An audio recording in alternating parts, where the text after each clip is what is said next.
Marami ang mahilig makialam sa ating buhay. Malas lang at madalas sila pa yung malalapit nating kamag-anak. Ikaw, kabarangay, naranasan mo na bang pakialaman ng buhay ng iyong mga kamag-anak? Dear Papa Dudut, ako nga pala si Erica, 30 years old at lahat naman siguro tayong mga Pinoy ay merong tita na mahadera at pakialamera. Yung kahit na anong gawin mo sa buhay mo ay lagi na siyang may masasabing hindi maganda. Danas ko yan sa tita Lydia ko at lagpas 50 anyos na siya. At siya ang nanay ko na, siya po ang ate ng nanay ko na 50 anyos naman. Silang dalawa lang ang magkapatid sa kanilang pamilya, kaya sila lang din ang nagtutulungan. Wala naman pong masama na tulungan mo ang kapatid mo. Kaya lang dahil sa minsang pagtulong ni nanay kay Tita Lydia, ay ako naman itong naperwisyo. Mula kasi sa probinsya ay tumira muna sa amin si Tia Lydia. Nagkaroon daw sila ng problema ng kanyang asawa at anak. Pakiramdam niya ay pinagkaisahan siya.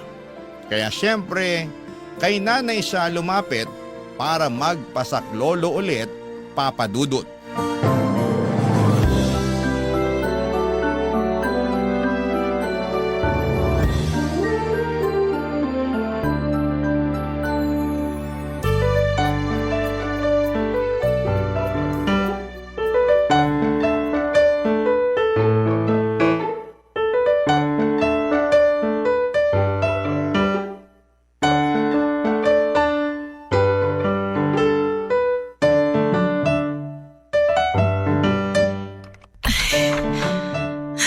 Pasok ka, Ate Lydia. Parang nanibago ako sa bahay mo ah. Lumiit ba? Hindi naman. Dumami lang siguro yung gamit namin. Yung pamangkin mo kasi, panay ang bili ng mga gamit na nakikita niya sa social media. Ay nako, sana inipon na lang niya ang pera niya para ipambili ng bahay. Para naman may maipundar siya. Hindi puro gamit na madali lang namang masira. Ay, hindi ko kasi pinapakialaman ng pera ni Erica. Sensitibo yon kapag pinupuna mo ang paggastos niya. Dapat ngayon pa lang maturuan na siya. Paano ba siya matututo kung hindi mo pupunahin, di ba? Asan ba siya? Andyan lang yun sa sala. Nagpapahinga. Nagpapahinga? Hindi ba't Lunes ngayon? Wala ba siyang trabaho? Nagtatrabaho kasi sa events tong si Erica. Sa ngayon, bakante siya kaya andito lang siya sa bahay. Yan na nga ba ang sinasabi ko? Paano siya makakapundar ng bahay at lupa kung wala naman pala siyang permanenteng pinagkakakitaan? Tapos kamo bili pa siya ng bili ng mga gamit. Malakas naman kasi ang racket ni Erica sa event. Nay! Dinig ko po kayo sa sala. Mano po, tita? Kaawaan ka ng Diyos. Nadinig mo kamo ang usapan namin ng nanay mo. Opo, ang lakas ng boses niyo eh. Mabuti naman at sinasadya ko talagang iparinig yun sa'yo. Ano tong nababalitaan ko na wala ka raw trabaho ngayon? Tita, wala kasi akong nakabook na event ngayon kaya free day ko. At saka malakas namang rumakit tong si Erica ko, Ate Lydia. Halos hindi ko na nga siya madatnan dito sa bahay eh. Naku, lalo na pag bare months. Nako, huwag kaya masyadong kampante. Baka magaya ka ron sa batugan kong asawa na umaasa lang sa paminsan-minsang racket sa talyer. Asan kami dinala ng mga racket niyang pulpol? Ikaw naman, ate. Tanggalin mo nga muna yung galit sa asawa mo. Akala ko ba hindi natin siya babanggitin? Naiinis kasi ako rito kay Erica. Sinasayang ang potensyal niya. Wala naman pong nasasayang na potensyal ko, tita. Maganda naman ang kita ko sa events eh. Kung totoong maganda, bakit hanggang ngayon wala ka pa rin yung sariling bahay at lupa? Bakit ka nakikitira pa rin dito sa nanay mo? Ate Lydia, ako nagpapatira sa kanya rito. Hindi ko na siya pinaalis mula nung namatay ang tatay niya. Paano kailangan ko ng kasama rito? Kaya maswerte akong pumayag itong si Erica na samahan ako rito. Ang sabihin mo, si Erica ang maswerte dahil nakakalibre siya ng upa. Baka pati pagkain libre din. Lahat po ng gastusin dito sa bahay, ako ang sumasalo. Kaya nga ang laking tulong na kasama ko si Erica kasi may tumutulong sa akin. Alam mo naman ate ang kalagayan ko nung namatay ang asawa ko, hindi ba? Isa ka pa. Masyado ka kasing umasa sa asawa mo, kaya yan. Hindi ka makatayo sa sarili mong mga paa. Kaya pati kay Erica umaasa ka. Wala naman pong problema kung asahan ako ni nanay na tulungan ko siya. Nanay ko siya eh. Masama ba? Oh? Tignan mo kung paano pa siya sumagot sa akin. Tama ba yan? Hindi naman po ako sumasagot ng mali. Gusto ko lang ipagtanggol si nanay. Alam nyo, hindi na tayo nagkakaintindihang tatlo. Mabuti pa, Erica, tulungan mo na lang akong bitbitin to mga dala ng Tita Lydia mo para makakain na rin tayo pagkatapos. Gusto ko pa noong ituloy ang usapan dahil G na G akong magalit ng mga oras na yon, Papa Dudut. Kaya lang ay pinisil na ako ni nanay sa braso. Kaya tumigil na rin po ako. Alam naming pareho na hindi titigil si Tita Lydia hanggat sinusundan mo pa ng bala. Tumulong pa rin naman ako para bitbitin ang gamit niya. Hindi nga lang ako sumabay kumain dahil nawala na ako ng gana, Papa Dudut. Ramdam ko nang magiging stressful ang buhay ko habang nasa bahay namin si Tita Lydia. Boses pa lang niya na iirita na po ako. Alam niyo yung boses ng isang judgmental. Isipin niyo na lamang ang tunog nun. At habang tumatagal ay mas lumalala ang ugali ni Tita Lydia. Hindi na lamang talaga boses ang nakakairita sa kanya kundi lahat na lamang ng mga sinasabi niya, Papa Dudut.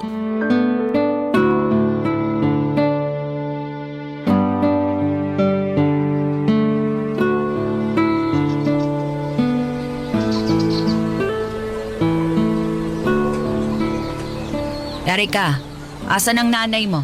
Namalengke po. Namalengke? Bakit hindi mo sinamahan? Alam mong matanda na ang nanay mo. Ayaw po niyang magpasama. Sana pinilit mo. Kesa yung nakahilata ka lang dyan. Masakit pong likuran ko eh. Sa bagay, nakakasakit nga naman ng likod ang paghilata. Tita, kakahiga ko lang po rito sa sofa. Napagod akong maglinis ng kwarto ko. Ay, mabuti naman at nilinisan mo na rin ang kwarto mo. May nagsumbong kasi kay nanay na napakagulo ng kwarto ko. Hindi mo na kailangang manghula kung sino ang nagsumbong. Ako yon. Abay, nagmamagandang loob lang ako sa'yo. Nasilip ko kasi minsan na parang ang gulo ng kwarto mo. Naging magulo lang naman po yun dahil nagre-rearrange ako ng mga gamit ko. Parang hindi naman ganun ang nasilip ko. Nagulat nga ako Kadalaga mong tao ang gulo ng kwarto mo. Paano kang liligawan yan kung hindi ka masinop?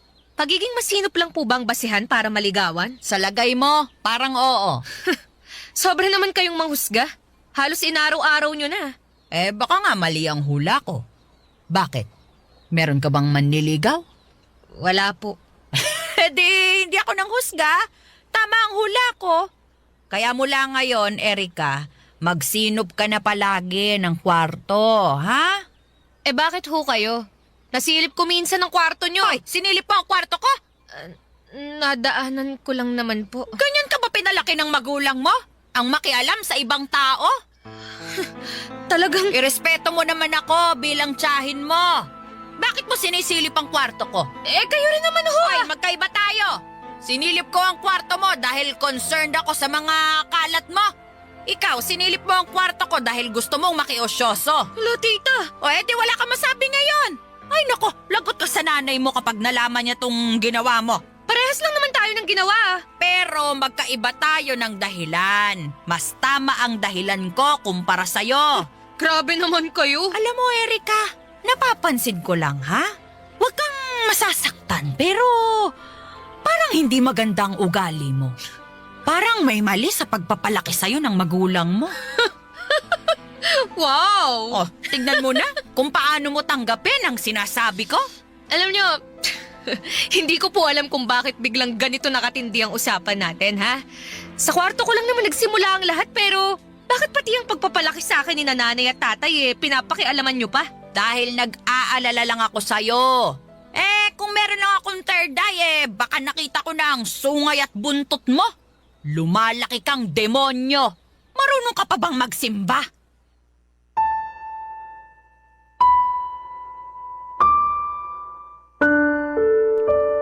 Halos hindi ako makahinga sa galit ng mga oras na yon, Papa Dudut. Kung saan na napunta ang usapan, sadyang hinilo ako ni Tita Lydia nang mapansin niyang kaya ko siyang labanan sa mga mali niya. Ang galing niyang mag-manipulate ng usapan, kaya pala kahit si nanay ay wala na ring maisagot sa kanya sa tuwing tumatalak na siya. Kasi kaya niyang ilagay sa sarili niyang pabor ang lahat ng usapan. Kung hindi lang talaga masamang sumampal ng matanda ay baka ginawa ko na yon, Papa Dudut. Magkabilang sampal, gusto kong papulahin ang mga pisngi niya. Pero alam kong sa imahinasyon ko lamang pwedeng gawin ang mga bagay na yon. Dahil kahit gaano ako kagalit sa kanya ay tinuruan ako ng nanay at tatay ko na magpakumbaba. Matutong magpasensya at magpatawad. Mabuti ang mga tinuro sa akin ng magulang ko kontra sa iniisip ni Tita Lydia. Pero hindi ko na alam kung kaya ko pa bang panindigan, Papa Dudut, ang mga tinuro nila. Kapag lumagpas na sa linya si Tita Lydia, Papa Dudut. Barangay Love Stories. Barangay Love Stories. Noong bata pa lamang ako, si Tita Lydia nag-aalaga sa akin tuwing bakasyon. Umuwi kasi ako ng probinsya tuwing walang klase. Maalaga naman si Tita at itinuturing niya akong anak, Papa Dudut. Binibilhan din ng mga gamit at pagkain tuwing lumuluwas siya ng bayan. Na-enjoy ko ang bakasyon sa probinsya namin dahil hinahayaan niya kaming maglaro ng anak niya.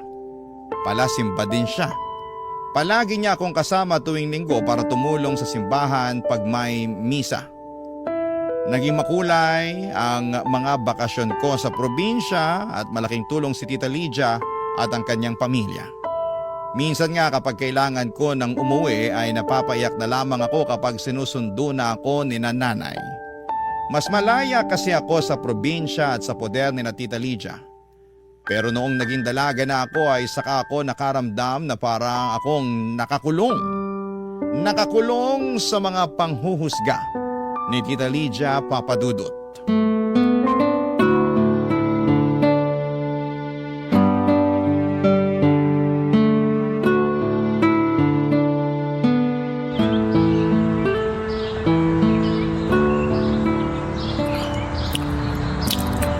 Sarap talaga nitong hopyang baboy, ano? Nakakain ata ako ng 6 na po. Pansin ko nga niya eh. Uy, dahan-dahan lang dyan ha. Mamaya, tataas na naman ang blood sugar mo. Eh, di pa babagsakin ko na lang bukas. Hayaan mo na ako, anak. Ngayon lang ulit ako nakatikim ng hopya.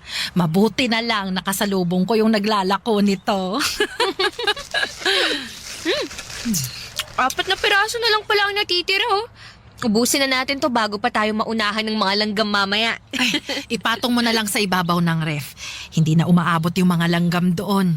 Eh bakit kasi hindi na lang natin ubusin, Nay? 4 na lang oh. Tig-2 tayo. Ano, G? Anak talaga. Sapat na itong nakain ko. Tsaka ngayon mo pa ako inalok niyan eh. Tinakot mo na ako sa blood sugar ko. Ay, naku. Itira na lang natin ito para kay Tita Lydia mo. Ay, okay. Anak, alam kong naiinis ka sa Tita Lydia Alam mo. niyo naman po pala eh. Eh pero bakit wala naman kayong ginagawa? Hinahayaan niyo akong ipahiya niya sa harapan niyo. Minsan pa pati sa harapan ng mga kapitbahay natin, pinagsasabihan niya ako ng hindi magaganda. Hayaan na lang natin. Mas malawak ang pangunawa mo. Ganun kita pinalaki, hindi ba? Hindi naman natin pwedeng gayahin kung ano man ang ginagawa niya sa atin. At saka anak, intindihin mo na, may pinagdaraanan rin kasi siya. Eh lahat naman ng tao may pinagdadaanan na eh. Pero hindi lahat eh gumagaspang ang ugali tulad ni tita. Ay basta, wag na nating patulan, ha? Sundin mo na lang ako anak, ha? Wag ka nang pumatol, maliwanag? Ay, may balita ako.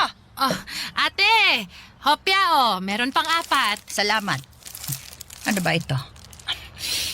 Ay, alam nyo ba? Ikakasal na yung bunsong anak ni Temyong, si Bernadette. Ay, yun ba yung yung nurse dun sa Canada? Oo. At jackpot dahil Canadian ang napangasawa. Ang gwapo. Napakaganda ng maiaambag nun sa lahi ni na Temyong. Hindi na puro saratang ilong. Tingnan mo nga naman samantalang napakamahiyain ni Bernadette noon. Hindi kikibo kahit ilang beses mo nang kausapin. At saka sa kanila magkakapatid, siya itong pangit. Uy, grabe naman yung tita. Maganda naman si Bernadette Ay, huwag ka nga ipokrita, Erika. Alam natin na hindi pinagpala ng kagandahan yung si Bernadette. Oo nga pero madiskarte naman siya. Na sana magaya nitong anak mong si Erika. Kulang sa diskarte sa trabaho, pati sa love life, bokya. Ay nako, ako na naman palang topic. Hindi ba 30 ka na? Tinalo ka pa ni Bernadette 25 anyos lang yon. Pero tignan mo't nahanap na ang mapapangasawa niya. Ikaw naman kasi Erika, ang kupad mo nang gumalaw, hindi ka pa nag-aayos. Nag-aayos naman po ako Talaga? Bakit parang lagi kang haggard? Ay, alam mo kasi ate, magkakaiba naman ang kapalaran ng tao. Alam ko naman yon. Sadya lang sigurong hindi paborito ng kapalaran itong si Erika. Kaya laging nahuhuli sa usapan. Ay, biro lang yan ha, pamangkin. Huwag mong dibdibin. Baka mamaya sumimangot ka na naman. Mas lalo kang pagtatampuhan ng kapalaran. Sige ka. Dahil kay Tita Lydia ay natuto ako kung paano huminga ng malalim at magbilang ng 10 para lamang hindi siya patulan. Ang hirap, ang talas ng dila niya. Tinalo pa ang mga kutsilyo sa kusina. Panay ang sulyap ni nanay sa akin at alam niyang naiinis na ako. Pero pilit kong kinakalma ang sarili ko para lamang hindi naman maapektuhan si Nanay Papadudut. Agad na nga akong umalis at pumasok sa kwarto dahil ramdam kong may gusto pang sabihin si Tita Lydia. At ayoko nang marinig pa yon. Sa pagdaan pa ng mga araw ay napuno ng nega vibes ang bahay. Naapektuhan din ang trabaho ko sa events. Bumagsak kasi ang self-confidence ko.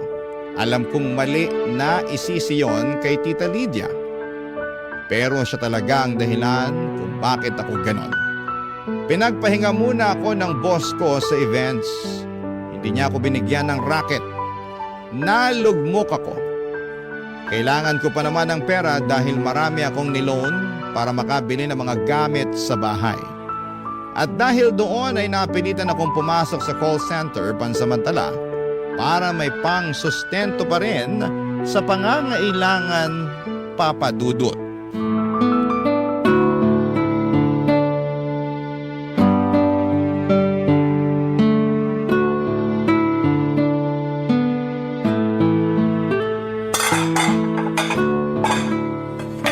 Ate Lydia, paabot naman ang kubyertos. Sandali. Oh, heto. Oh, asan pala ang anak mo? Ilang pananghalian na natin siyang hindi nakakasabay Si Erika, natutulog pa siguro. Paabot naman ako nung mangkok dyan. Tanghaling tapat, tulog. Mga kabataan talaga ngayon. Hindi gumaya sa atin noon na bago pa tumilaok ang manok gising na tayo. Kaso ngayon, wala nang titilaok na manok kasi ginawa ko ng tinola. Ito ate, anong parte ng manok ang gusto mo? Ipaglalagay na kita sa mangkok mo. Kahit ano, basta wag lang pakpak. Heto na. Dahan-dahan, mainit ang sabaw. Gisingin ko na kaya si Erika, no? Para may maghuhugas ng pinagkainan mamaya. Ate, wag mo nang abalahin yung bata. Puyat yun. Ako na lang ang maghuhugas ng pinagkainan natin. Bakit puyat? Kaka-cellphone. Paano? Kasi simula lang kasi niyang magtrabaho sa call center. Alam mo namang panggabing trabaho yun, di ba? Kaya siguro mamayang hapon pang gising nun. Akala ko ba events siya? Bakit biglang bumaba ang trabaho niya? Hindi naman mababang call center, Ate Lydia. Ikaw naman talaga. Kasi naman yung anak mo. Kung ano-ano na lang ang ginagawa sa buhay.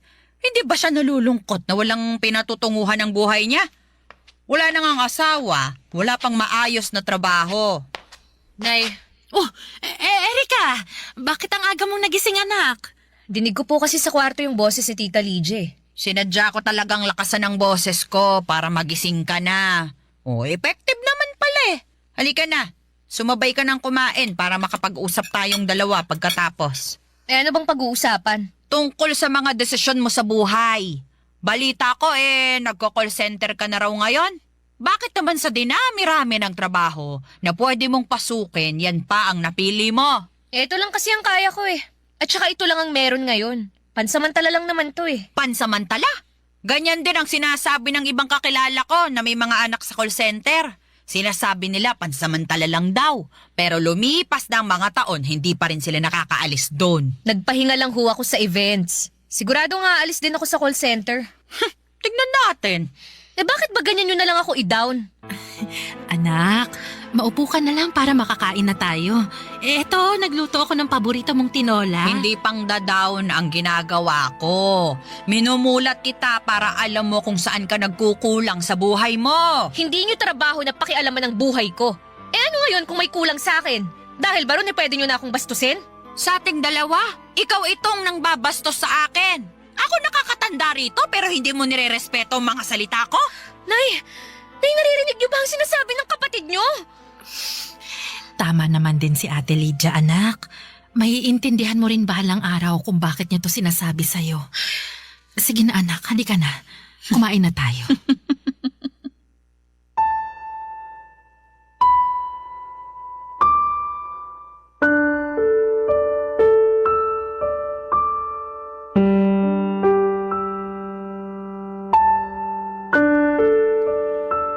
Imbes na sumalo sa kanila para kumain ay mas pinili kong maligo na lamang para tanggalin ang init ng ulo ko.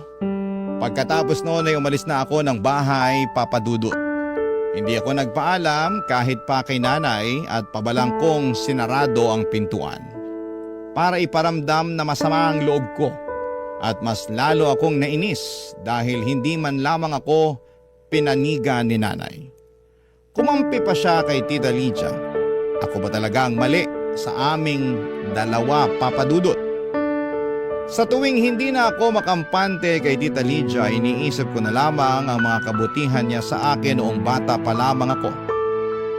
Pero nitong mga nakaraan ay hindi na yon sumasapat para maunawaan ko siya ng lubos. Parang sa isang iglap ay nabura na lahat ng magagandang alaala niya sa akin. Napalitan na yon ang kasamaan at alam kong nagmamantsa yon sa akin. Baka hanggang kabilang buhay pa nga. Grabe ang mga pinagdaanan ko kay Tita Papa Dudut. Barangay Love Stories. Barangay Love Stories. Lalo akong na-down sa mga komento ni Tita Lydia, Papa Dudut, na ako halos lumalabas ng kwarto sa takot na makita si Tita Lydia. Alam kong meron siyang makikita ulit na mali sa akin at hindi ko na kayang pakinggan pa yon. At napapansin na rin ni nanay na ayaw ko nang lumabas ng kwarto. Kaya siya na rin ang nag-aabot ng pagkain ko. Ayos lang sa kanya kahit na hindi na ako sumabay kumain kasama sila. Kung alam lang ni Tita Lydia na ang struggles ko sa mental health ko ay sobra na. Akala ba niya ay hindi ko naiisip ang mga naiisip niyang mali sa akin? Hindi ko kailangan ng isang taong magpapaalala ng mga mali sa akin, Papa Dudut. Gusto ko nang makakaunawa na tao. Pero mula noong nakasama ko ulit si Tita Lydia, walang oras na hindi na ipapaalala sa akin kung ano ang mali ko. At hindi nakakatulong na walang masabi si nanay tungkol dito, Papa Dudut.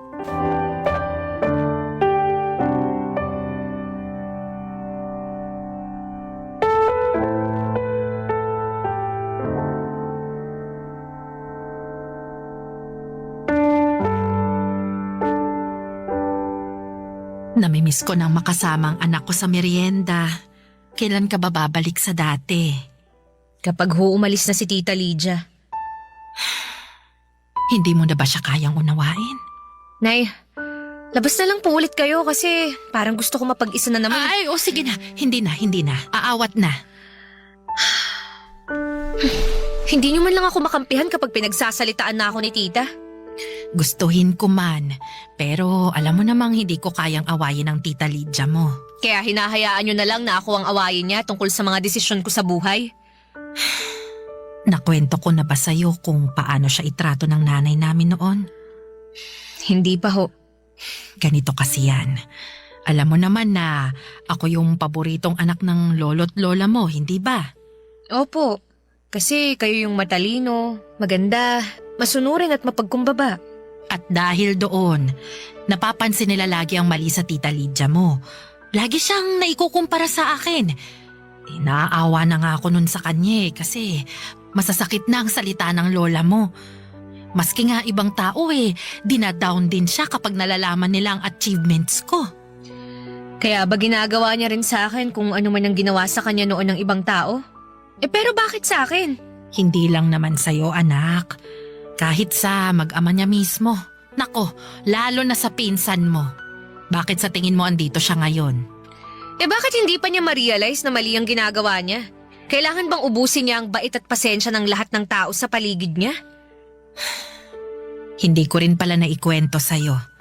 Pero alam mo namang maaga akong nag-asawa, di ba? Nabuntis ako bago makapagtapos ng kolehiyo. Laking galit ng lola mo sa akin noon. Pagkatapos nun, bumaba ang tingin sa akin ng lolo't lola mo. Lalo na't hindi rin nakapagtapos ang tatay mo. Tapos hindi pa magandang trabaho. Ako na ang pinag-initan ng lola mo. Pero alam mo ba kung sinong sumalo sa akin? Si Tita Lydia. Tanda ko pa kung paano niya kalabanin ang lola mo para lang ipagtanggol ako. Kahit siya naman na itong pinupuri sa aming dalawa. Ganun ako kamahal ng ate Lydia ko. Kaya ganun nyo rin siya ipagtanggol kahit mali na siya.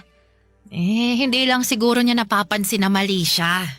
Kasi ginagawa lang naman niya ang nakasanayan niya sa nanay namin. Pero mabait ang tita Lydia mo, anak. Kailangan lang natin siyang unawain.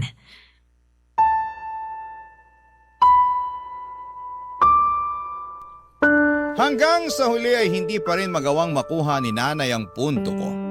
Masyado siyang bulag sa pasasalamat sa minsang pagsagip sa kanya ni Tita Lydia noong kabataan nila. Ano pa bang inaasahan ko, hindi ba? Kaya naman nanahimik na lamang ako.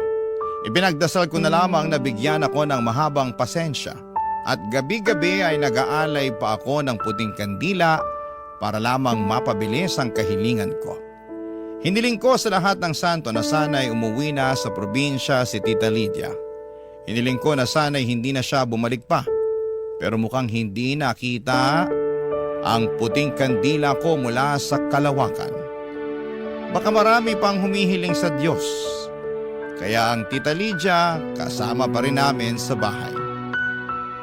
Mag-adjust ng mag-adjust.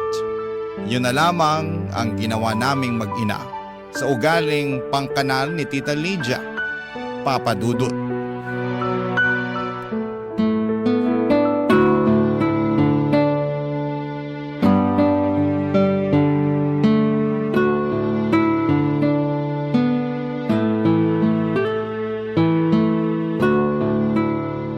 Ate Lydia! Nakauwi ka na pala. Napaaga nga Inaway ako ron sa kapilya. Nagsabi lang naman ako ng totoo sa mga itsura nila, sila patong galit. Hindi lang nila magawang harapin ang katotohanan. Gusto mo bang sumabay kumain kay Erica? Ipaghahanda kita ng plato. Ay, hindi na.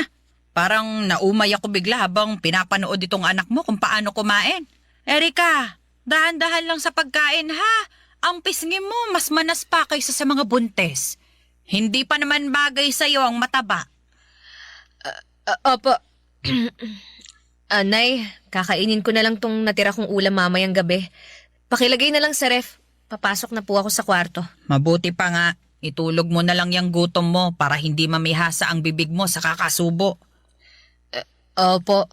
Anak, sigurado ka ba? Sayang naman to. Mas masarap to habang mainit pa. Busog na rin po kasi ako, Nay. Bakit nga pala kain ka ng kain, Erika? Pansin ko mula nung dumating ako sige ka ng sige sa paglamon. Kung naniniwala ho kayo sa stress eating, baka ito na yun. Sa bagay, nakaka-stress naman din kasi talaga ang buhay mo. Isipin mo, wala ka na nga boyfriend, wala ka pang matinong trabaho. Tapos ngayon bumibilog pa ang puson mo. Wala Wala na talagang pag-asa. Baka nga po. At saka dumadami ang tigidig mo sa mukha, ano? Merong malapit na derma clinic dito. Bakit hindi ka pumunta ron kapag day off mo? Salamat po sa paalala. At ito pa, ha? Pansin ko lang. Hindi ka ba talaga titigil, Ate Lydia? Ako ba yung sinisigawan mo? Bakit? Meron pa bang ibang Lydia dito, ha? At bakit mo ako sinisigawan? Anong mali ko? Mali mo na ipagduldulan sa mga taong nakikita mong mali sa kanila. Kala mo perpekto ka. Kung tutusin, ang dami mo rin namang kapintasan. Bakit ganyan ka na magsalita ngayon, ha? Kasi sumusobra ka na, ate. Eh bakit ano bang ginawa ko sa'yo? Sa akin wala, pero sa anak ko meron. Kung paano mo pagsalitaan ng hindi magaganda tong anak ko, kala mo kung sino ka? Ano tingin mo, hindi ako nasasaktan tuwing nilalait mo ng harap-harapan si Erika sa akin? Iba ang panlalait sa pagsasabi ng totoo. Kaya totoo o hindi, wala kang karapatang punain ang mali ng ibang tao. Hindi ka rin naman perpekto eh. Marami ka ring mali sa katawan mo. Oh, ayan oh, tingnan mo ang katawan mo. Mas mabilog ka pa sa prutas na hinahanda sa bagong taon. Oh, tapos yung ngipin mo, tingnan mo, mas madilaw pa sa mais na binebenta sa Baguio. Tsaka yung buhok mo, ay, napakalagkit. Ano ba pinapahid mo dyan, ha? Mantika na pinagprituhan ng tuyo. Eh sino ngayon ang nanlalait sa ating dalawa? Pinaparamdam ko lang sa'yo kung anong ginagawa mo sa anak ko mula nung dumating ka rito. Anong pakiramdam, ha? Masakit ba? Dapat lang sa'yo yan kasi isa kang impacta! Impacta!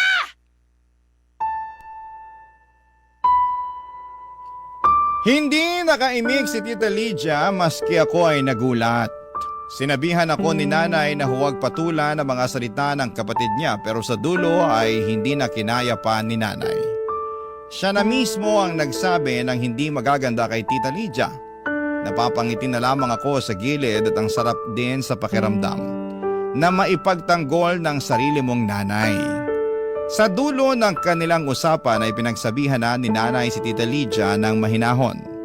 Nagpasalamat ito ng buong puso sa pagtatanggol sa kanya noong kabataan nila. Humingi rin si nanay ng dispensa dahil sa pagkukumpara sa kanilang magkapatid. Pero ginaya ni nanay ang sinabi ko noon sa kanya.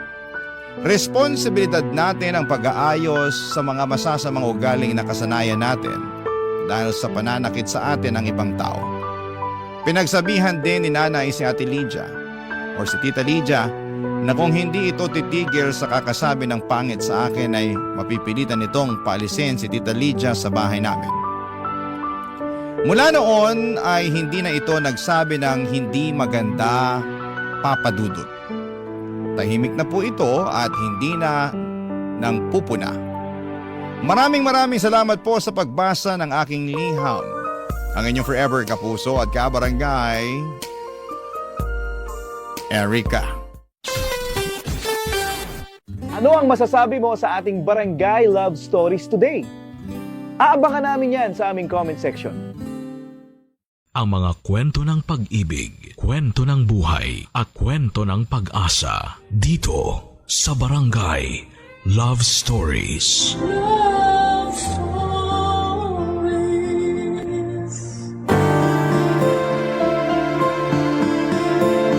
Ang tunay na pag-ibig ay ang pagsasama ng nag-iibigan sa kanilang masasayang araw.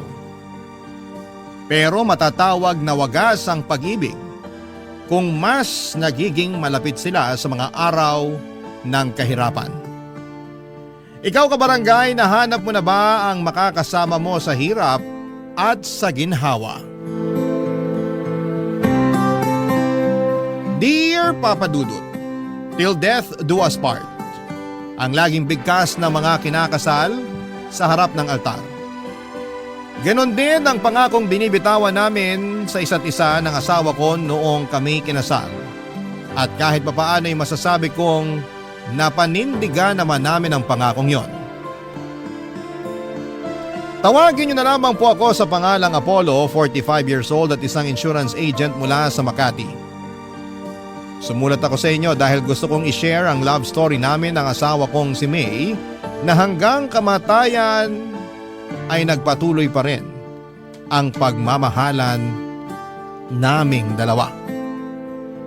Sa mall kami unang nagkita ni May, Papa Dudut.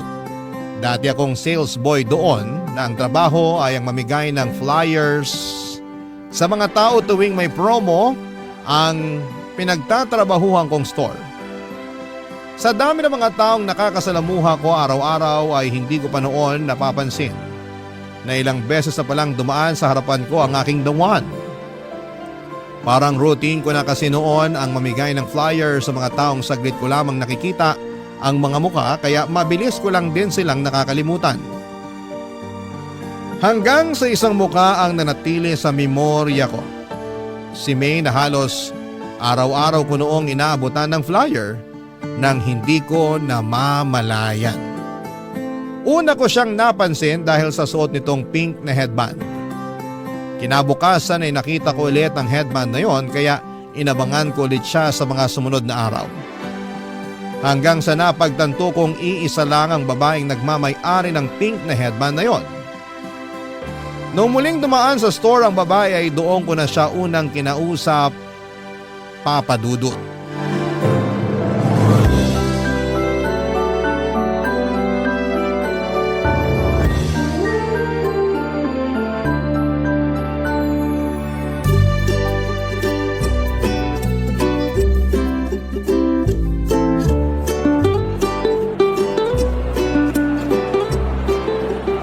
Good afternoon, ma'am.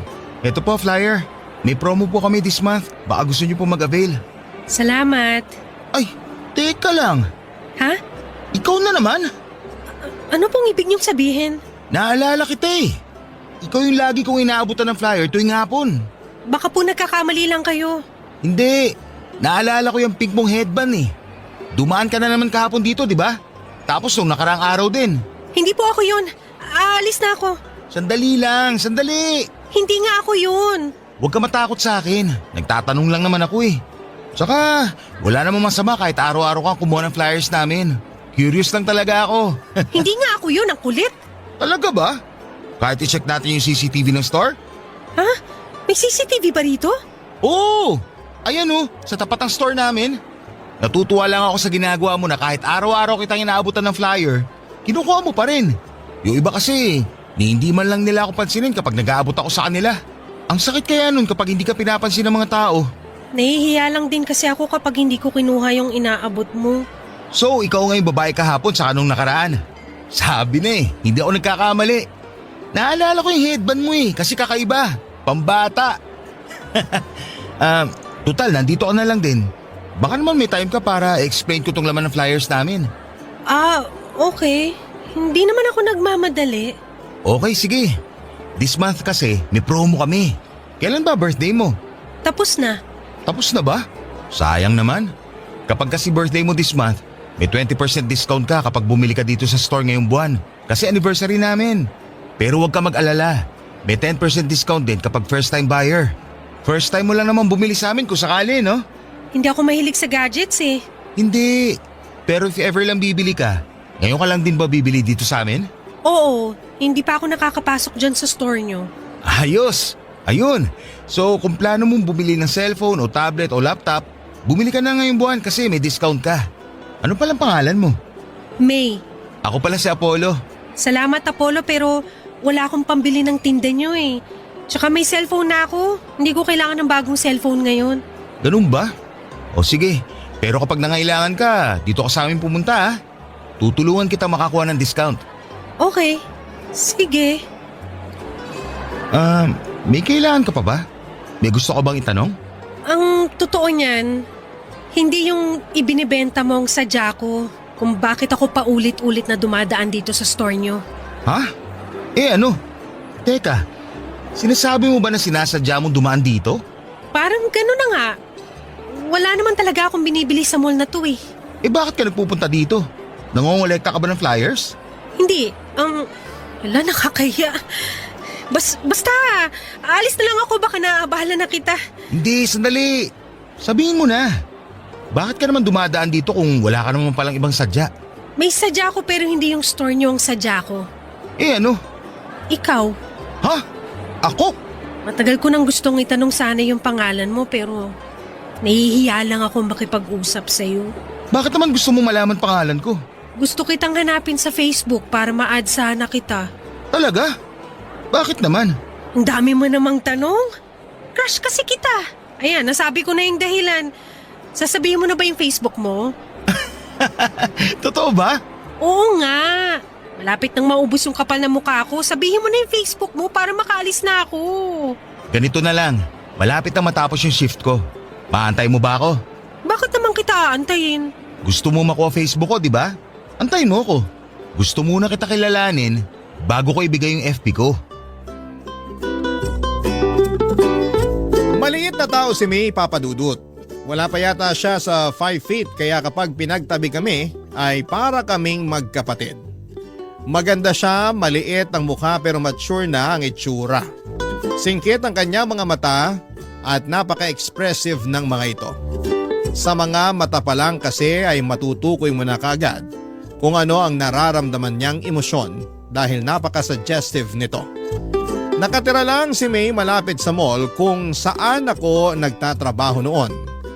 Tendera siya sa isang bakery nung nakilala ko siya. Lagi raw siyang tumatambay sa mall para makakita ng artista. Marami kasing nagaganap na mall shows sa mall na pinagtatrabahuhan ko noon at karaniwan ay marami rin talagang artista na nagpupunta doon. Noong minsang dumaan siya sa harapan ng store namin ay inabutan ko raw ng flyer si May at doon din ay agad siyang nakaramdam ng attraction sa akin. Hindi naman sa pagmamayabang pero mukha raw kasi akong artista, Papa Dudut. Simula noon ay araw-araw na siyang dumadaan sa store namin para kumuha ng flyer na inaabot ko sa mga tao. Hanggang sa mamukhaan ko na nga siya at nakausap. Doon na po nagsimula ang pagkakaibigan naming dalawa, Papa Dudut. Kinuha niya ang Facebook account ko para doon ako kulitin. Kakaiba ang personality ni May, mapaglaro at weird ang ugali nito. Para bang malayo sa mga normal na tao kung tumatakbo or tumakbo ang pag-iisip niya. Siya yung tinatawag na out of the box kung mag-isip. May usapan nga kami noon tungkol sa mga alaga naming hayop. At bigla na lang niya akong tinanong kapag daw ba magkakapareho ang size ng bawat hayop sa mundo. Sino raw sa kanila ang mananalo kapag naglaban? Napahagalpak na lamang ako ng tawa noon habang ini-imagine ko ang langgam at elepante na magkasing laki at naglalaban. Kasabay nito ay napaisip din ako kung sino nga ba sa kanila ang mananalo. Dahil sa kakaibang personality na ito ni May, kung kaya naman ay nagkaroon din ako ng interes sa kanya. Kaya naman noon nagkaroon ako ng oras para magpahinga. Mula sa trabaho ay inaya ko siya para manood ng sine na agad naman niyang pinaunlakan, Papa Dudut.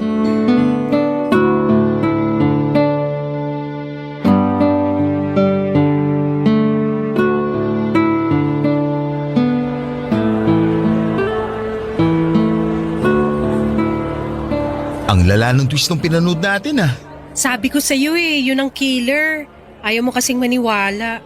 Sino ba naman kasi mag-aakala na yung bida ang mismong buwapatay? Hindi ko yun in-expect. Ang galing ng direktor nun. Anong hindi halata? Halata nga Tsaka hindi na bago yung twist na yun. Ilang beses na yung nagamit sa ibang pelikula. Talaga ba? First time ko lang makapanood ng ganun eh. Mahilig ka ba talaga manood ng mga mystery thriller? Oo! Yan ang paborito kong genre ng pelikula. Lahat na yata ng mystery na palabas na panood ko na Kakaiba ka. Halos lahat ng kakilala kong mga babae, puro love story ang gustong panoorin sa sine. Pero ikaw, mas gusto mo yung patayan. Masyado na kasing predictable yung mga love story na yan. Puro recycled yung kwento, paiba-iba lang yung artistang bida.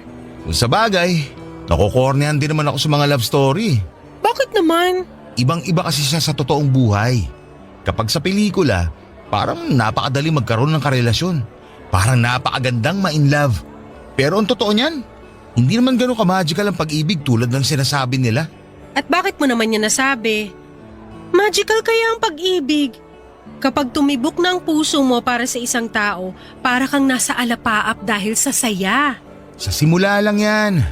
Mawawala rin yung pakiramdam na yan kapag nagsimula na yung mga problema ng pag-ibig. Tulad ng sawaan, agawan, traiduran at lokohan. Parang pinagdaanan mo yung mga yan Hindi ko naman yan sasabihin ko, hindi ko pa naranasan eh. Bakit? Sino bang bumasag sa puso mo kaya ganyan ang tingin mo sa pag-ibig? Wala, wag na natin pag-usapan yon. Sige na, share mo na. Yung last girlfriend ko kasi, nakipagwalay sa akin noon. Kasi hindi niya raw nararamdaman yung spark sa pagitan naming dalawa. Tapos, natural lang naman yun. Kung hindi niya napanindigan yung pagmamahal niya sa'yo, ibig sabihin, hindi siyang para sa'yo. Parte yun ng paghahanap ng pag-ibig.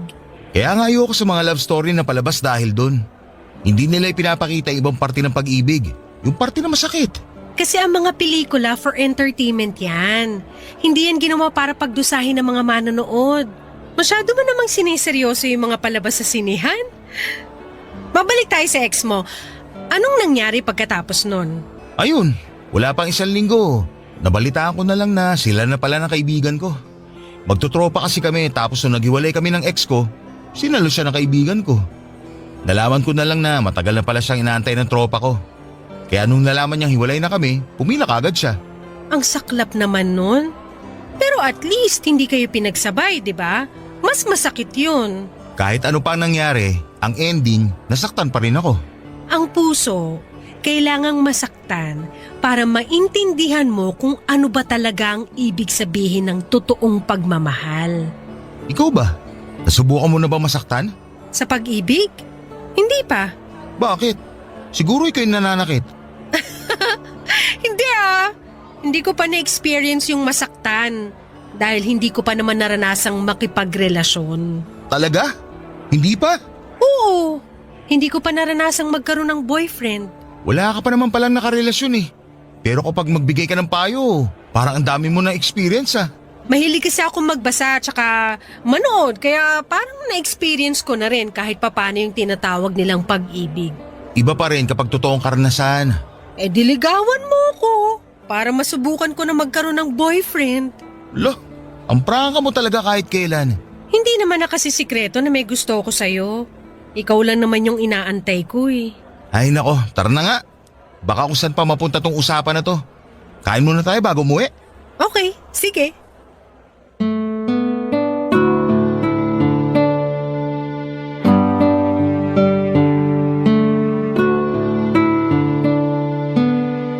Papadudot mabilis akong napaibig ni May dahil sa kakaibang ugali niya. Napakasaya niyang kasama. Tuwing nasa tabi ko siya ay para bang nagliliwanag ang buong mundo ko. Wala akong ibang ginawa kundi ang tumawa at matuto kapag nakakasama ko siya. Niligawan ko siya at ang panliligaw na yon ay umabot ng 3 buwan dahil kakaiba rin ang paraan nito ng pagtanggap ng manliligaw. Mahilig kasi sa mga mystery games si May at ang kondisyon niya noong niligawan ko siya ay kailangan ko raw na magawa ang 3 bagay na nasa checklist niya. Hindi niya sinabi kung ano-ano ang mga yon kaya natagalan bago ko siya napasagot. Sa ilang buwang pagsasama namin ni May, ang isang bagay lang ang sigurado ako sa kanya at yon ay ang kakaiba siyang mag-isip. Kaya ang ginawa ko ay gumawa ako ng mga bagay na hindi pangkaraniwan hanggang sa nakuha ko rin ang mga nasa checklist niya. Una na rito ang mag-date sa sementeryo. Naisip kong gawin yon dahil nasaktong birthday ng namayapa niyang nanay. Sinamahan ko siyang dumalaw sa sementeryo at doon din ay nagdala kami ng pagkain at nag-date. Para sa kanya, sementeryo ang isa sa mga pinakaromantikong lugar na pwedeng puntahan ng magkasintahan dahil bukod sa tahimik, ay ipapaalala lamang nito sa 2 nagmamahalan kung gaano kaikli at kaimportante ang buhay para lang paglaruan nito. Medyo dark pero may punto naman siya, Papa Dudut. Pangalawa ay ang mag-joyride pero sa tren. Sumakay kami sa last trip ng MRT mula sa North Avenue papunta sa Taft at sabay naming binilang ang bawat landmark na aming nalampasan. Ang pangatlo naman, ang bagay na hindi ko makakalimutang ginawa ko para kay May, ay noong sabay kaming nagpatato kay Apo Wangod. Noong isinama kami ng kamag-anak ko mula sa abroad na magsagada. Pagkatapos noon sa mismong harapan ng mambabato, ay sinagot ako ni May, Papa Dudut. Barangay Love Stories. Barangay Love Stories. Ang relasyon namin ni May ay umabot ng 5 taon bago kami nabiyayaan ng isang lalaking anak. Noong nag-celebrate ng 1 taon ang anak namin ay nagdesisyon kami ni May na magpakasal. Sabay naming binuo ang isang pamilyang masaya at puno ng mga hindi malilimutang karanasan. Matapos nga ang 3 taon ay nasundan pa ang panganay namin ng isa namang babae. Maayos ang naging buhay namin ni May sa mga sumunod na taon. Nakahanap ako ng bagong trabaho bilang isang insurance agent samantalang nanatiling housewife. Ang asawa ko para maalagaan ang 2 naming anak, Papa Dudut. Napakasimple lang ng buhay namin noon. Hindi man kami nabiyayaan ng yaman ay labis-labis naman ang sayang pumapalibot sa pamilya namin. Ito'y dahil hindi hinayaan ni May na maging boring ang pamilya namin. Lagi siyang may handang pasabog sa bawat araw ng buhay namin na siyang nagiging core memory ng bawat isa sa amin. Lalo na ang mga anak namin.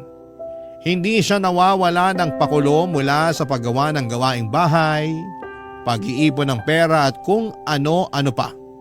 Lagi siyang gumagawa ng laro na naging bonding time na rin namin. Isa sa mga hindi ko malilimutan tuwing nanonood kami ng TV ay paunahan pa kami sa paghula kung anong brand ng patalastas ang nasa screen namin. Pero ang masasayang araw na yon ay nabigyan ng tuldok nung bigla na lamang nakaramdam ng kakaiba si May sa kanyang katawan. Laging sumasakit ang binti nito noon. Nang ipacheck namin sa doktor, ang nararamdaman niya ay napagalamang mayroong bukol sa hita niya na kasing laki ng ponkan. Sumailalim siya sa iba't ibang klase ng test tulad ng MRI, ultrasound at biopsy. Umabot ng halos 1 buwan bago nakumpirma ng asawa ko ay mayroong sarcoma.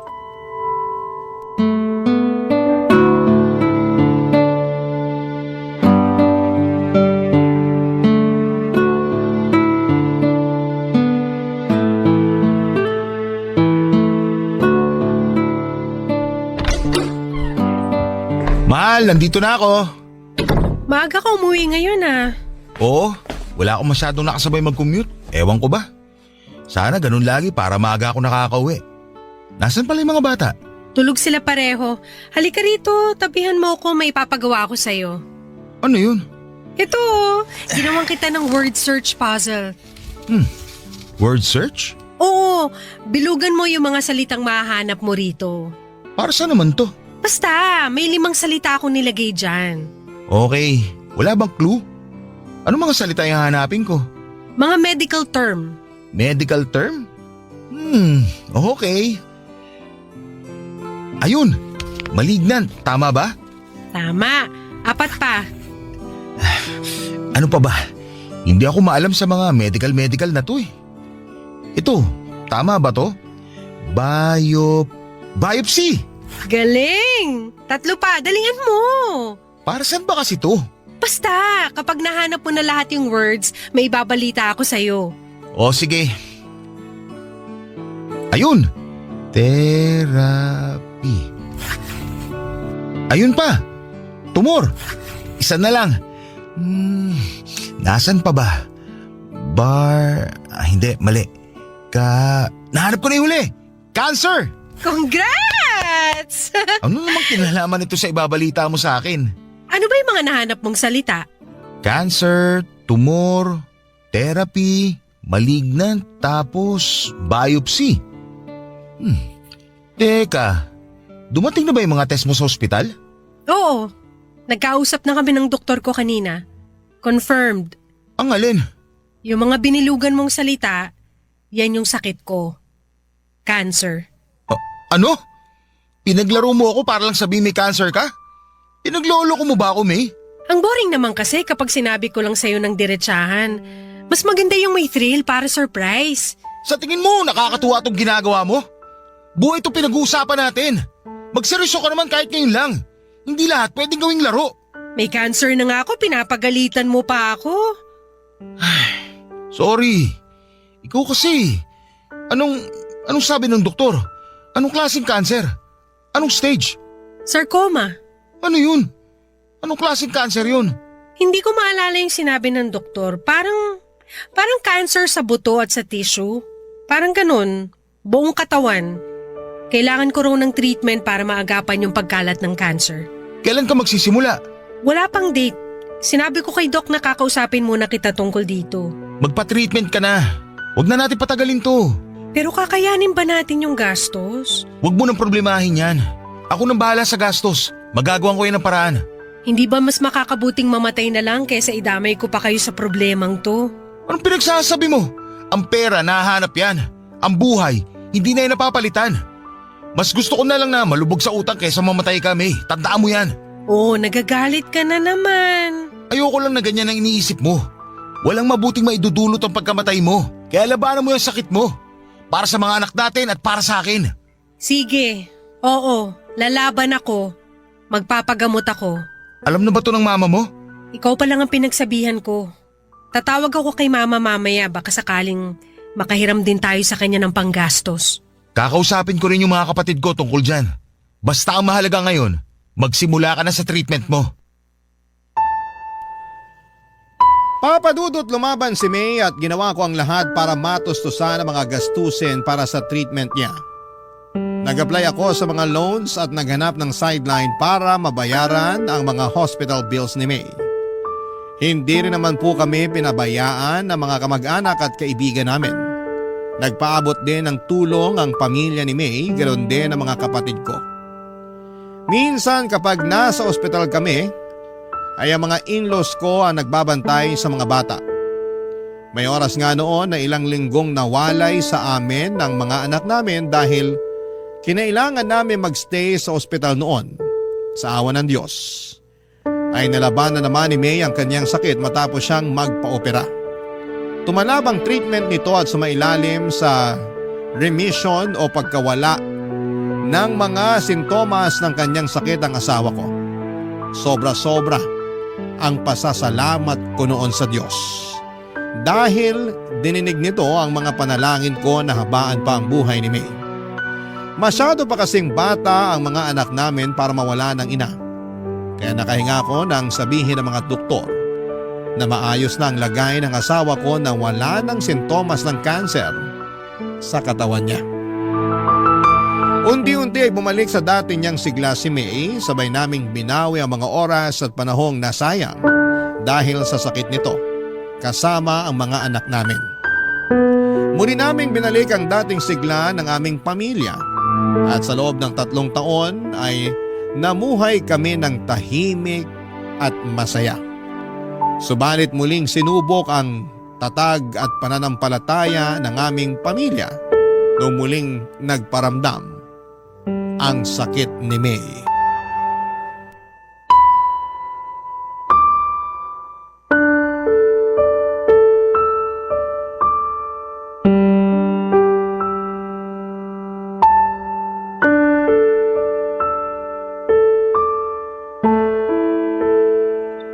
So paano ngayon yan? Nasa ospital pa rin ba kayo ngayon? Kakauwi lang namin ng bahay. Kumusta si May? Ayun, parang wala lang sa kanya yung nalaman niya. Mas ako pa nga yung apektado eh. Ako pa yung mas naunang umiyak kaysa sa kanya. Ganun naman talaga si May eh. Hindi masyadong nagpapakita ng kalungkutan. Ayaw kasi niya na madama yung mga tao sa paligid niya.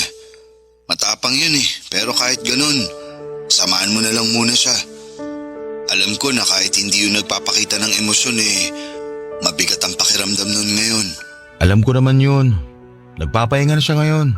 Kailan ulit siya sasailalim sa chemo niyan? Bukas na ulit. Medyo aggressive daw yung cancer sa katawan niya. Kaya mas madugo ang treatment ngayon kaysa noon. Hayaan mo, isasama ko siya sa mga panalangin ko. Manalig lang kayo sa Diyos. Malalampasan niyo rin to katulad ng dati. Salamat, Dan. Kung kailangan niyo ng tulong, huwag kang magdalawang isip na tawagan ako. Pwede ako magbantay sa mga bata kapag nasa ospital kayo. Salamat pero nakausap ko na si nanay tungkol dyan. Siya muna ang tatao dito sa bahay kapag nasa ospital na kami. O siya, sige na. Magpahinga ka na rin. Salamat sa pagtawag, pre ha. Walang anuman. Apollo? Apollo? Sandali lang po, nandyan na. O ma, pasok po kayo. Nasaan ang anak ko? Okay na ba siya? Nasa kwarto po si May, nagpapahinga na po siya. Bumiyahe ako agad nung nabasa ko yung text mo. Ano bang nangyari sa kanya? Sumakit po yung likod niya kaninang umaga. Namimilipit na siya sa sakit, kaya itirakbo ko na lang siya sa ospital. Anong sabi ng doktor? Maayos na ba siya? Ma, bumalik po yung cancer ni May. Ano? Diyos ko, May. Akala ko ba maayos ng lahat? Akala ko pa wala na siyang cancer. Yun nga rin po ang alam namin eh. Pero sabi ng doktor, may pagkakataon talaga na bumabalik yung tumor sa mismong pinanggalingan nito. Mahabaging Diyos, ano nang nangyayari dito sa anak ko? Ma, sa inyo ko lang po muna sasabihin to. Hindi pa po to alam ni May. Pero bago kami umuwi, nakapag-usap kami ng doktor niya. Anong sinabi niya sa'yo? Masyado daw aggressive yung cancer cell sa katawan ni May. Binigyan na po siya ng doktor ng taning. Anong sabi mo? 2 weeks hanggang 2 months na lang daw po itatagal ng katawan niya. Hindi ito maaari. Baka naman nagkakamali lang yung doktor. 2 weeks? Magkausap lang kami kahapon ni May sa video call. Ang lakas-lakas pa ng anak ko. Basta ang sabi lang po sa akin, ihandaan na lang po natin ang mga sarili natin. Pero ma, huwag niyo na lang ho sanang sabihin to kay May ha. Ayokong mapanghinaan siya ng loob. Diyos ko, ang anak ko. Gagawin naman daw po ng mga doktor ang magagawa nila para mapahaba pa ang buhay ni May.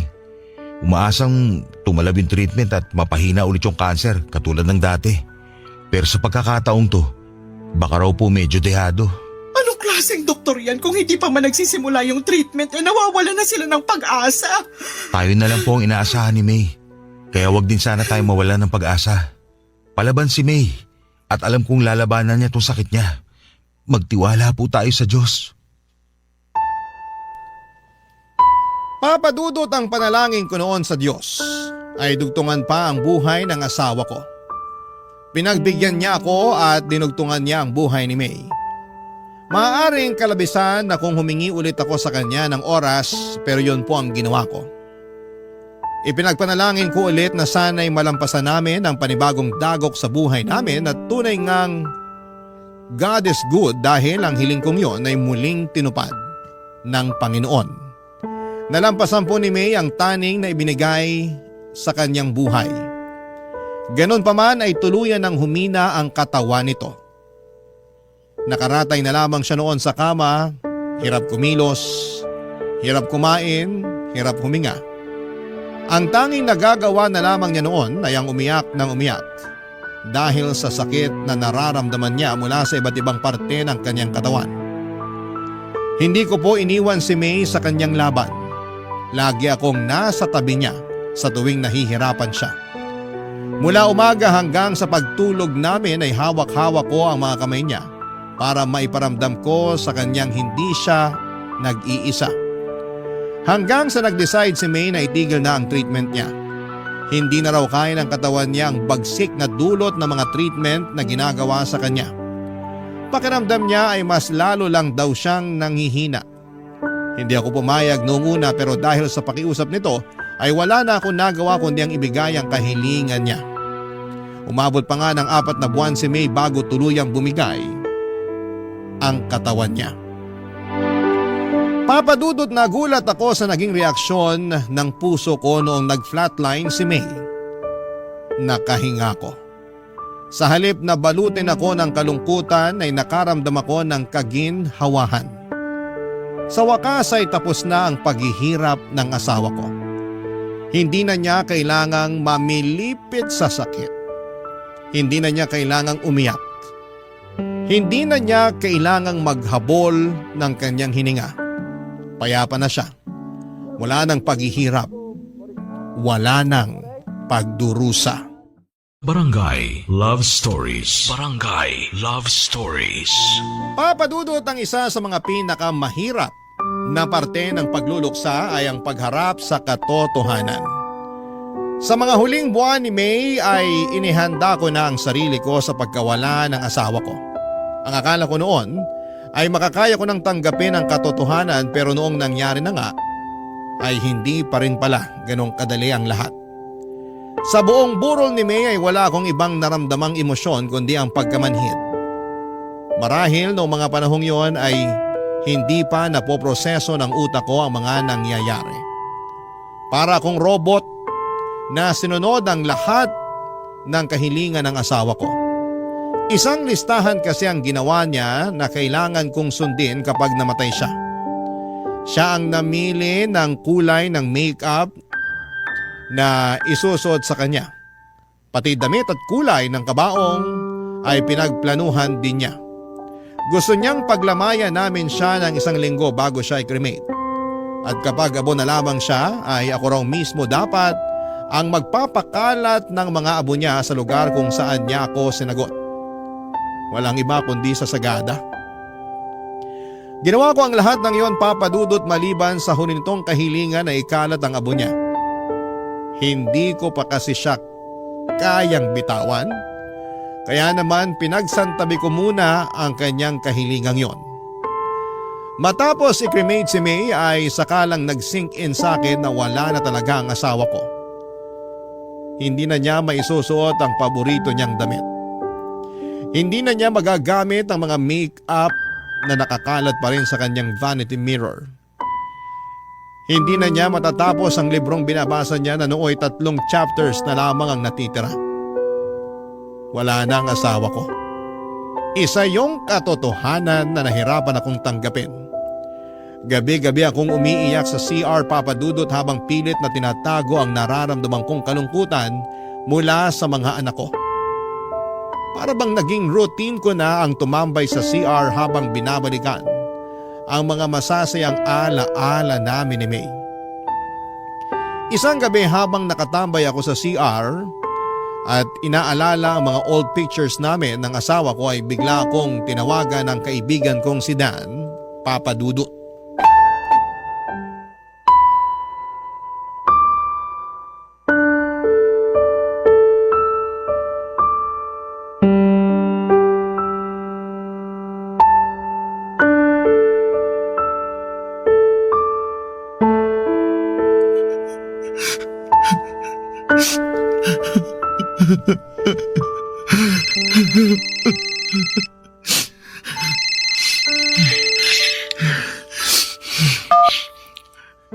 Hello, Dan. Napatawag ka. Hello, pre. Gising ka pa ba? Hindi ba kita naabala? Hindi naman. Gising pa ako. May inaayos lang ako. Bakit? May problema ba? Wala naman. Kukumustahin lang sana kita. Maayos naman ako ngayon. Talaga? Alam ko na nasa sitwasyon ka ngayon kung saan hindi mo na pwedeng i-deny yung nangyari. Ngayong tapos na ang lahat, ngayon mo lang mararamdaman yung sakit ng pagkawala ng asawa mo. Alam ko yun kasi naranasan ko na rin yan nung namatay yung asawa ko. Kaya naiintindihan ko kung hindi ka man okay ngayon. Ang hirap lang talagang tanggapin, pre. Dito mga nakaraang araw, akala ko kaya ko eh. Yun pala, nakakaya ko lang yung bawat araw kasi maraming tao nakapaligid sa akin. Nandiyan na kayo ng kaibigan at pamilya ko. Pero ngayon mag-isa na lang ako. Ngayon lang tumama yung sakit. Ngayon ko lang naramdaman yung kalungkutan. Ang hirap. Sobrang hirap. Yan din ang sinabi sa akin ni May noon. Sinabi ni May? Anong ibig mo sabihin? Ang totoo niyan, pre, tumawag ako sa iyo ng ganitong oras dahil kay May. Hindi kita maintindihan, pare. Bago namatay si May, nagkaroon kami ng pagkakataong mag-usap. Isang bilin ang ibinigay niya sa akin. Sinabihan niya ako na samahan kita sa pagluluksa. Na kapag nakremate na siya't lahat, kapag wala na yung mga taong nakikiramay, kapag bumalik na ang lahat sa normal, tawagan daw kita para kumustahin ka. Sinabi niya yun sa'yo? Oo, pare. Alam kasi niya na yung mga unang gabi na wala na siya sa tabi mo, yun ang mga pinakamalungkot na gabing mararanasan mo. Tumawag ako sa iyo ngayon dahil sa bilin ng asawa mo at bilang kaibigan na rin. Kaya kung ano man ang gusto mong ilabas, kung ano man ang gusto mong sabihin, narito ako't makikinig. Maraming salamat, pare. Hindi ko alam kung paano ako magsisimula eh. Paano ko sisimulan ang bawat araw ko kung wala na yung tao nagsisilbing araw ko? Wala na yung tao nagbibigay buhay sa pamilya ko. Paano ko pupunan yung kawalan ni May sa pamilya namin? Huwag kang magsimula. Hayaan mong kusang mangyari ang mangyayari. Karapatan mong magluksa dahil mahal mo yung nawala. Lahat naman tayo may kanya-kanyang paraan ng pagluluksa eh. Kaya kung ano yung mas makakapagbawas sa bigat na nararamdaman mo ngayon, yun ang gawin mo. Nandito naman kami na willing tumulong eh. Nandiyan ang mga magulang at kapatid mo, pati na rin ang biyanan mo. Hindi ka nag-iisa, Apollo. Maraming salamat sa pagtawag mo. Kahit papano, nabawasan tong bigat na nararamdaman ko ngayon. May nasabi pa ba sa'yo si May? Sinabihan niya ako na ako na raw bahala sa'yo at gabayan ko raw yung mga anak niyo. Siguraduhin ko raw na tulungan kitang matanggap ang nangyari. Hindi ko alam kung bakit ako yung napili ni May, kung bakit ako yung pinagkatiwalaan niya, pero siguro dahil byudo na ako kaya naisip niya na isa ako sa makakatulong sa'yo. Pinagkatiwalaan ka niya kasi mabuti kang kaibigan. Isa ka sa mga taong malaki naging parte sa buhay namin. Ganon din naman kayo ni May sa akin eh. Kayong dalawa yung naging kasangga ko nung nawala ang asawa ko. Kaya nararapat lang na ibalik ko sa inyo yung pabor. Basta tandaan mo lang, isang tawag lang ako kapag may problema ka. Maraming salamat ulit, pare. Walang anuman.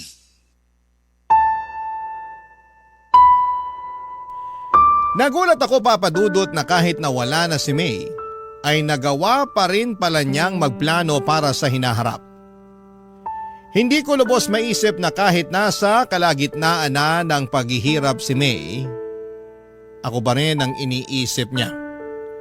Mas lalo tuloy akong nalungkot at nangihinayang sa sanay magandang buhay ng asawa ko. Napakabata pa niya para pumanaw. Marami pa siyang pwedeng mapasaya sa buhay kaya sobra akong nasayangan sa sanay buhay na pwede pa nitong maranasan. Papa Dudut, hindi lang si Dan ang binili ni May na tumawag sa akin. Sa ika-40 days ng pagkamatay ni May ay nagkaroon ng memorial service sa bahay. Doon ay nilapitan ako ng kapatid ko at isang sulat ang ibinigay niya sa akin, Papa Dudut. Anito ay sulat yon ni May para sa akin. Pero ang kapatid ko ang nagsulat nito dahil hindi na kaya noon ni May ang bumangon. Basahin ko raw ito kapag wala ng tao sa bahay. Kapag mag-isa na lamang ako at nakakaramdam ng kalungkutan. Sa sulat ay kinumusta ako ni May. May mga ilang bilin din siya sa sulat, Papa Dudut, kung ano ang dapat kong gawin sa mga naiwan niyang gamit. Gusto niyang itapon ko na ang mga personal niyang gamit. Ang mga damit naman na pwede pang isuot ay idonate ko raw sa mga nangangailangan. Huwag daw ako mag-iwan ng bagay na magpapalungkot lamang sa akin. Kinabukasan ay yun po ang ginawa ko. Nilinis ko ang kwarto namin at kahit mabigat sa pakiramdam ay tuluyan ko nang inalis sa bahay ang mga gamit ng namayapa kong asawa. Sa mga sumunod na buwan ay nagkaroon ako ng excitement sa kung sino pa ang mga taong binilina ni May. Araw-araw ko nag-aabang sa mga tawag ng mga kamag-anak at kaibigan namin dahil baka may dala-dala silang mensahe mula sa asawa ko, Papa Dudut. Ang pangatlo at huling mensahe na nakuha ko mula kay May ay noong binisita ko ng biyanang ko sa bahay sa mismong unang death anniversary ni May, Papa Dudut.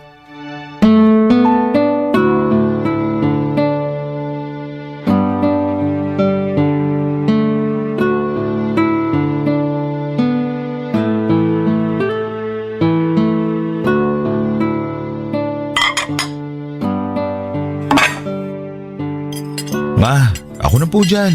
Hindi na, ako na magliligpit dito. Dalhin mo na lang to sa kapitbahay nyo. Pansit yan sa kaputo. Sayang din kapag hindi naubos, wala namang iba ng kakain. Maliban na lang kung may darating ka pang bisita. Wala na pong darating. O siya, itong itinabi kong ulam, ulamin nyo na lang bukas. Sige po.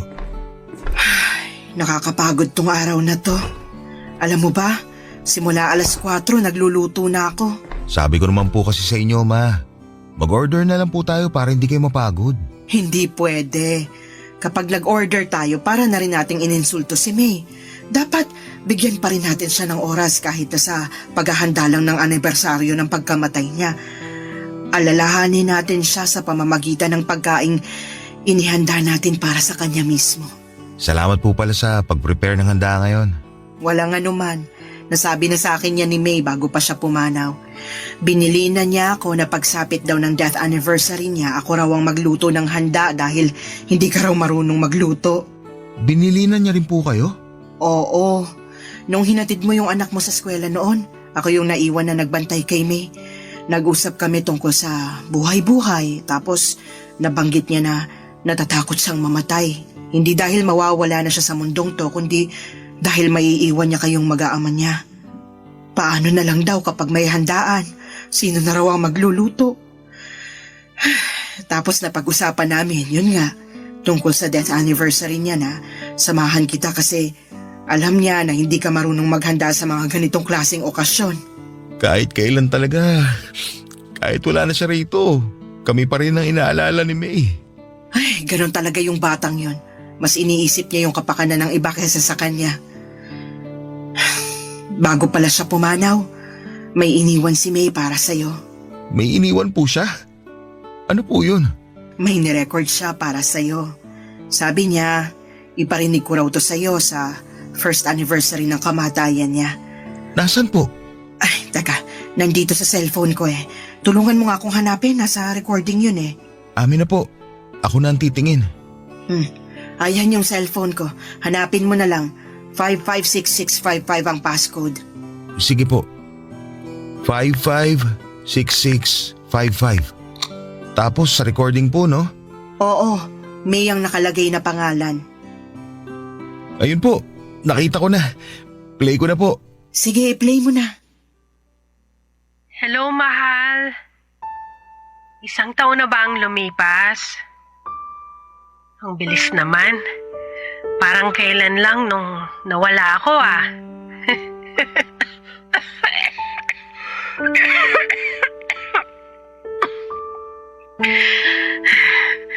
Joke lang yun ah.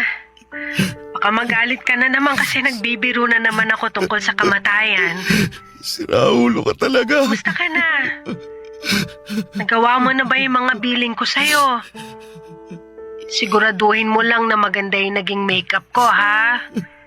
Tsaka dapat, by this time, nakakalat na yung mga abo ko sa sagada.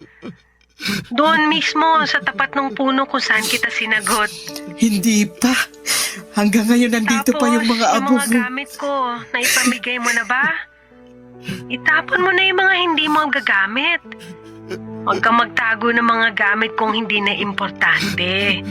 Alikabukin lang yung mga yon. Siguro, mag-iwan ka lang ng ilang pictures ko.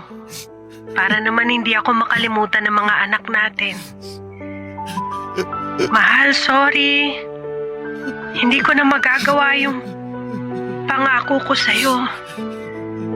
Nasasamahan kita hanggang pagtanda.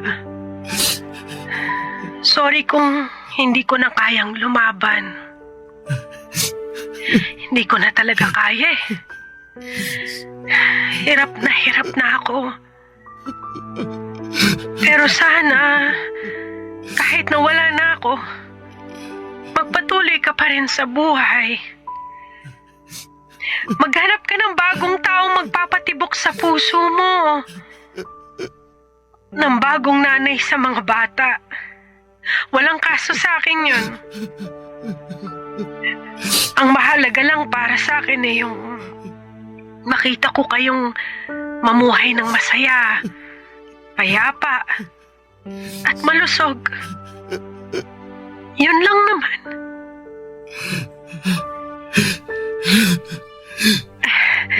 Ito na yung huling habiling ko sa'yo. Ikaw nang bahala sa mga bata, ha? Paalam, mahal ko. Paalam, mahal.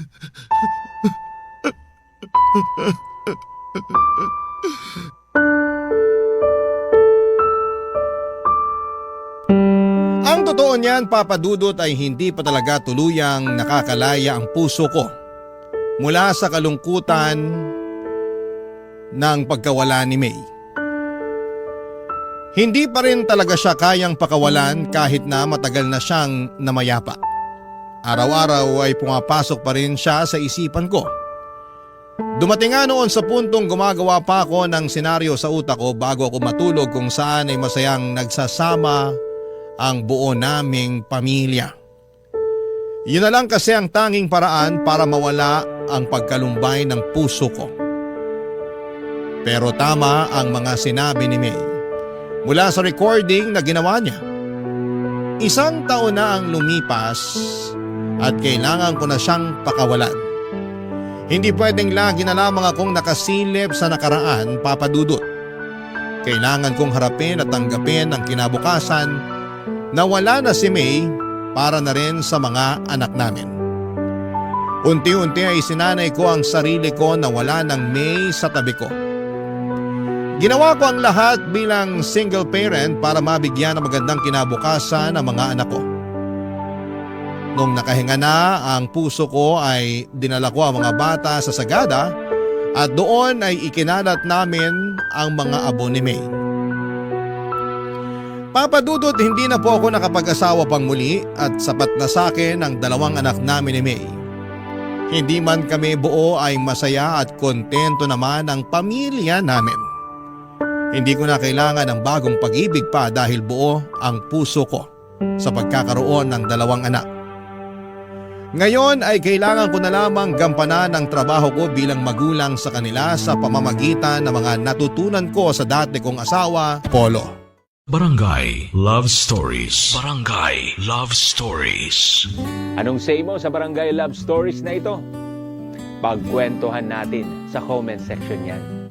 Nagustuhan ng iyong napakinggan? Ituloy yan via live stream sa www.gmanetwork.com/radio.